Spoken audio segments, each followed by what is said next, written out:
This is kind of part two from the last time. Because last time we talked about the wickedness of being exuberant, and the wickedness of being vulnerable. And we actually spoke more about the vulnerability at that point.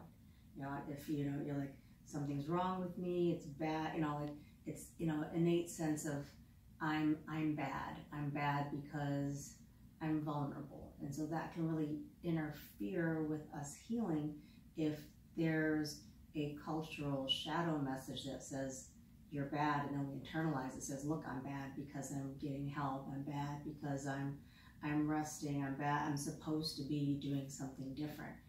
So we were talking about how part of it is getting to be able to look at that and be able to have some kindness with it and be curious, like call in that loving energy to, instead of, it just being internalized, but almost give it a seat. Call a wild woman in and be able to sit with it and go, oh, well, that's interesting. A lot of times some of our power and good things can be in this part that we've said is really wrong. And so the wonderful thing about the wild woman work, it awakens our imagination, our curiosity, our innocence, to where we're not going, that's bad. But there's at least another voice that comes up that can be curious about it, and it makes it easier for us to start to recognize, well, this isn't an innocent and kind voice. This is something else here. Where did this come from? Is this really mine? Did I inherit this? What is this? So otherwise, it's super tiring to try to keep all this stuff down. And it means that we kind of get muted. So it's imagine, like, here you are. It's like, great, you're you, but put your arm here. No, you should do this instead. And you know what? You should look down, and you should do this. And then you're like, okay, here I am. We kind of really miss out on you getting to be yourself. But that's kind of what we experience in the different cultures, and especially in our culture. So I'm realizing that our talk this week goes beyond. It's like really talking about that exuberance of life.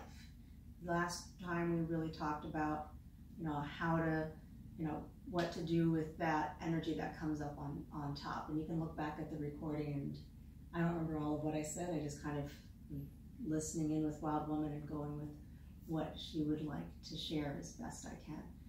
But here's where it's really vital for us to have this Wild Woman work and have a safe container for it. That's really what we're doing here, having a safe container to be with it, to listen to it. The way this kind of works is we're not having so much of a discussion back and forth. I'm just sharing some things for you to feel with, and that way everybody gets to experience whatever they're experiencing with it, and there's a safety in just staying with your feelings. The things that are good to share are, you can share your own experience, you can share what you're feeling, and that way there's room for each of you to do that without that sense of, is somebody going to come down on the way I said it, or do I need to have an answer to that? Or, instead, if there's the part of you that wants to go, well, I don't think that's so, or this or the other, or, with each other more than anything. You can ask Wild Woman anything, and I'll just answer as best I can, those things. But between each other in this kind of a space here, this is where instead we're getting to observe and hold a loving space for each other and have some safety to just be with whatever is coming up.